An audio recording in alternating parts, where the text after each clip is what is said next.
Assalamualaikum warahmatullahi wabarakatuh. Halo semuanya, balik lagi dengan kelompok 5. Oke, kali ini kami akan membahas tentang Kabinet Ali Sastro Midjojo 2. Nah, gue kali ini nggak sendirian, gue ditemenin bareng teman-teman gue. Yang pertama ada Fadil, ada Rangga, ada Fauzia, dan ada Olivia. Nah, kalian akhir ini gimana sih kabarnya? Baik. Nah, kalian tahu nggak sih tentang Kabinet Ali Sastro Midjojo 2? Tahu kok. Nah, langsung aja kita bahas tentang latar belakangnya. Rangga, boleh jelasin?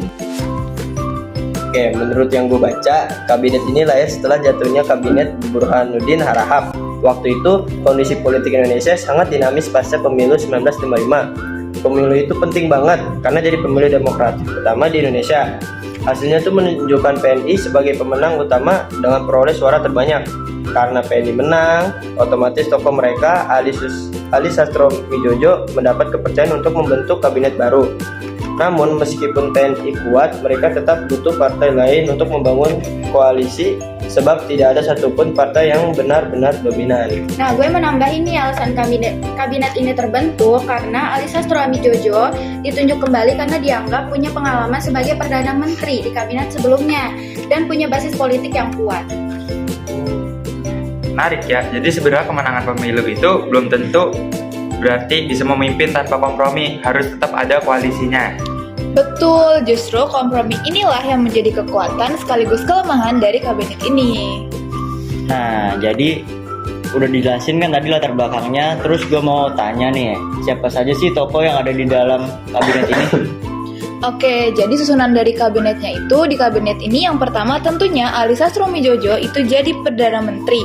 Lalu ada Muhammad Roem dari Masyumi sebagai Wakil Perdana Menteri 1, dan Idham Chalid dari NU sebagai Wakil Perdana Menteri 2, dan kabinet ini berjumlah 29 menteri dengan berbagai latar belakang partai.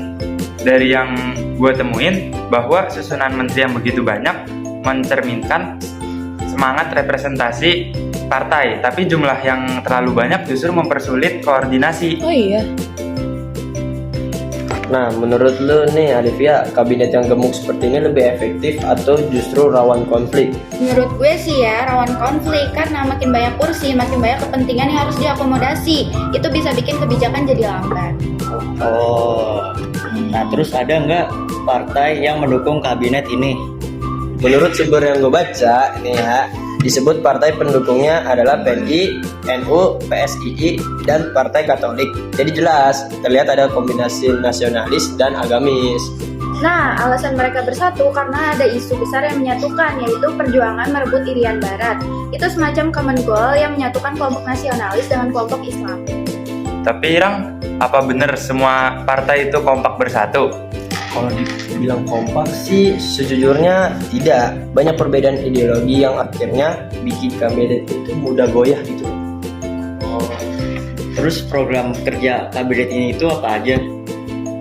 Program kerja utamanya adalah melanjutkan perjuangan diplomasi, membebaskan diri dari Irian Barat. Selain itu ada perbaikan ekonomi, pendidikan, dan juga infrastruktur. Kabinet ini juga fokus mengembangkan pertanian dan transportasi, jadi programnya sangat jelas tuh. Dengan kondisi ekonomi saat itu, realistiskah semua program terlaksana? Ekonomi Indonesia saat itu masih rapuh, inflasinya tinggi, jadi beberapa program itu sulit terrealisasi penuh. Dari program kerja yang udah disampaikan, ada nggak sih keberhasilan dari kabinet ini? Ada salah satu keberhasilan besar adalah diterimanya Indonesia sebagai anggota PBB ke-60 pada tahun 1956. Nah, kabinet ini juga berhasil melahirkan Undang-Undang Pokok Agraria 1957. Undang-undang ini mengatur kepemilikan tanah dan jadi dasar hukum agraria Indonesia hingga sekarang. Tapi menurut lo lebih signifikan masuk ke PBB atau UUPA? Keduanya itu penting, masuk PBB untuk internasional, terus kalau UPA itu berdampak langsung ke masyarakat. Oh, di balik keberhasilan pasti ada kelemahan dong. Nah, Yes. apa aja kelemahan dari kabinet ini? Nih, menurut beberapa sumber yang gue baca, kelemahan utamanya itu adalah konflik internal koalisi. Dan juga masalah ekonomi belum terselesaikan, inflasinya sangat tinggi dan harga-harga barang pada naik. Gitu guys. Kabinet jauh setelah PNI menarik diri dari koalisi karena mereka partai utama. Nah, gue mau nambahin nih, isu Irian Barat juga mempercepat kejatuhan. Akhirnya, kabinet ini cuma bertahan sekitar 1 tahun. Berarti itu penyebab kejatuhannya nggak sih ya? Oh, Iya. berarti yang orang nggak Benar, sama benar. Piabelan tuh. Yes. Ada ya guys. Yes.